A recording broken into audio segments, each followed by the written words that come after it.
Hello, everybody. It's August 1st, 2025. It is Joe from the Strange Voyage Files. I said in my last video, I was going to do one more Ozzy Sabbath video and then, move on to other things for a while. I'll never stop doing Ozzy and Sabbath stuff, but, kind of end the tribute I think a lot of us have been doing as our ways of accepting our loss. It's kind of been very therapeutic for all of us across YouTube and the other mediums to share our stories and our thoughts and whatnot. Um, but I wanna close, this series of tribute videos, I guess, with a video I've been wanting to do for quite some time. And it talks about what I consider to be, I've always considered the first era of Black Sabbath. And it's not we talk about eras, it's Ozzy era, Dio era, Tony Martin era. I think there was an era before that. And I'm actually it was really like fate wanted me to do this video because last night, all I've been doing is watching Ozzy stuff on YouTube. And there's this little 2-minute, 3-minute video. It says Bill Ward talks about Master of Reality. And I thought, oh, that's cool.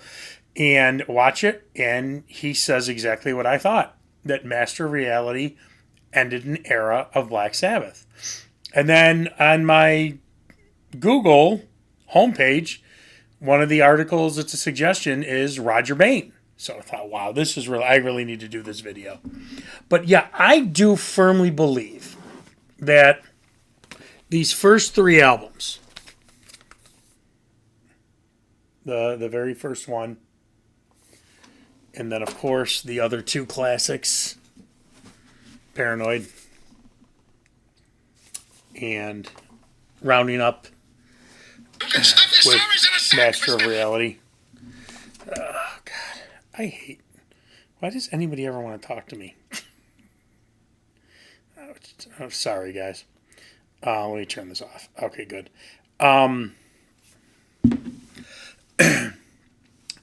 Where after Master of Reality, and the way Bill puts it is, Master of Reality ends one era and starts another. And like the recording, and what he was kind of getting at was the recording of Master of Reality ended that era, and then going out on tour started this new era of Black Sabbath, which makes a lot of sense, because with the first three albums, they weren't rock stars. Even though Paranoid goes to number one in England, even though three albums are monster hits, they're not rock stars because they don't have time to be rock stars, because remember, this is the 70s. You talk about Sabbath, you talk about Kiss, you talk about Aerosmith, you talk about Led Zeppelin, you talk about all these bands. These bands were putting out 2 albums a year at some points. At the very least, an album a year. Album tour, album tour, album tour, album tour. So, it was this one for all and all for one that Black Sabbath was a part of when they began. Even though Ozzy always felt that he was intimidated by Tony Iommi, they still had this very strong bond between the four of them. That goes through between these three albums. It really is all for one and one for all. And then there are a few factors that play in. But I want to talk about these three albums and also why I think they're so tied together. 12 hours. I mean, a 12-hour masterpiece. Come on, absolutely insane. But this album's very unique. Ozzy is the vocals are deeper on this album. It is the cover is a reflection of everything on this album, and I don't think there is another album that Black Sabbath did that goes hand in hand with this. Now, Black Sabbath is Black Sabbath. Yes, there's a lot of, their music is a certain sound. But then when you talk about these two, I personally think, and again, this is not a knock, I think these are perfect albums. They are completely sister albums and completely interchangeable. You could take, in my opinion, disagree with me if you want, any song off either one of these two albums. And again, this light, I don't even know if I'm ever going to be able to fix that light. I just happen to have a light right here, and when I do this, it reflects off my fat, bald head.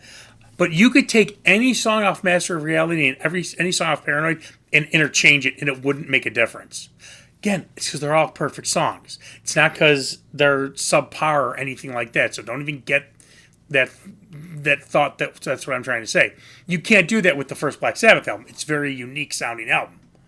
But those two albums, and you could tell the mindset, they were in a very, very similar mindset in writing those two albums, that they're so interchangeable. It is them against the world with these first three albums. The attitude is there. The brotherhood is there. Roger Bain is there. He produces all three of these albums. And you can see, again, especially with Paranoid and Master of Reality, you can see this consistency. You can see the blueprint. And then, and as I read the article, and what I've known of Roger Bain too is, as they go forward, Tony Iommi just kind of takes over the reins. There was no bad blood or no fighting or anything like that. They just, plus, now here's the other thing. These three albums are done in England. You get to Volume 4, they're in a mansion in California, I believe in Beverly Hills. That's the big story about Ozzy hits the wrong button or Bill hits the wrong button. And the cops come and there's mountains of cocaine. That's not happening with these first three albums. And cocaine plays another role. Now, Ozzy has always said that Leslie West from Mountain was his introduction to cocaine. And Leslie West has, from what I researched in until the day he died, always kind of said, I'm not taking credit or blame for Ozzy's cocaine habit or Black Sabbath's cocaine habit. That was, that was going on. That was not anything I had to do with. But and those two, I want to make sure I have the correct, because I believe those two toured for Paranoid, and it was only a few dates. Early 1970s. Yeah, they only played for a couple of dates. February 26, 1971. So I believe, that would have been the Paranoid tour. And March 30th, this is saying March 31st, 1971. This is February 26th. So wouldn't be surprised if there's a few dates. But I believe that would have been the Paranoid tour. And that is, and if you read Tony's book and you read Ozzy's book, they do talk about this as kind of when they're introduced to cocaine. And cocaine is not as readily available in the UK. All these rock stars say when they come to the US, they were blown away, no pun intended, how readily available cocaine was. So while they're on the Paranoid tour, yes, they do start experimenting with other drugs beyond marijuana. They had been smoking marijuana the whole time and drinking. It really starts to be kicked up a notch, but not into insane Ozzy territory before Master of Reality. They still come back to England to write and record Master of Reality. And then when they go on tour for Master of Reality, that's kind of like Bill says, the new era starts. That tightness, that closeness, that, and also got to remember, guys, they were, at least for the first two albums, they're recording albums, going on tour, and going home to mom and dad. I love this story. If you ever saw the Rick Springfield Behind the Music 1,000 years ago, he said he got this letter from a fan, and she said something like, I'd love to come and visit, and this is before Working Class Dog comes out, which is what Jesse's Girl's on.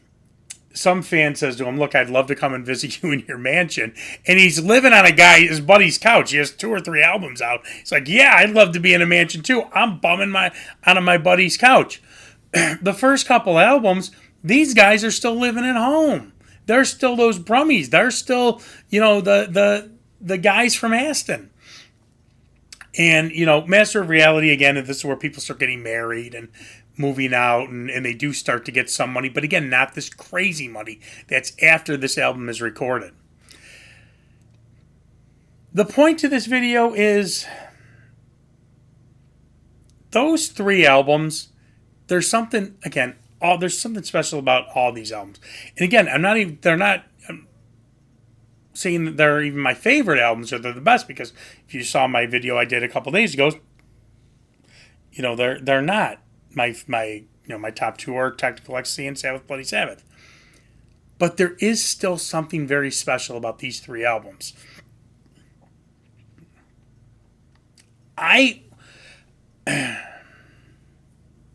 There are albums you can feel things with.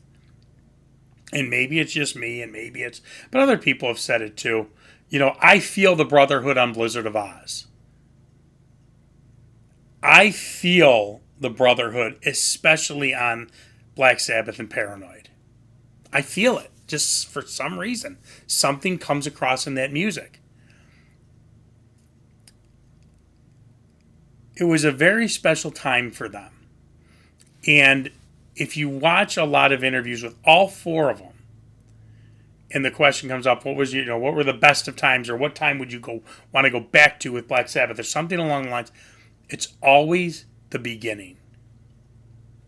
It's always this time frame. And they always talk about how tight they were and how close they were. And it comes across.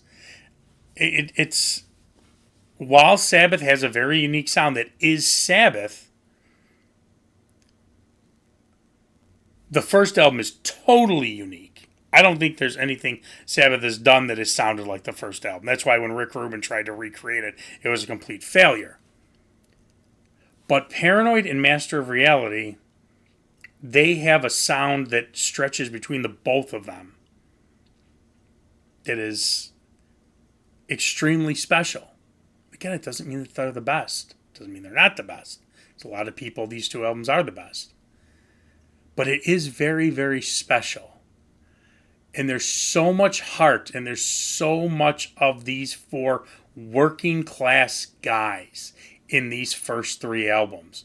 It's crazy to not feel it.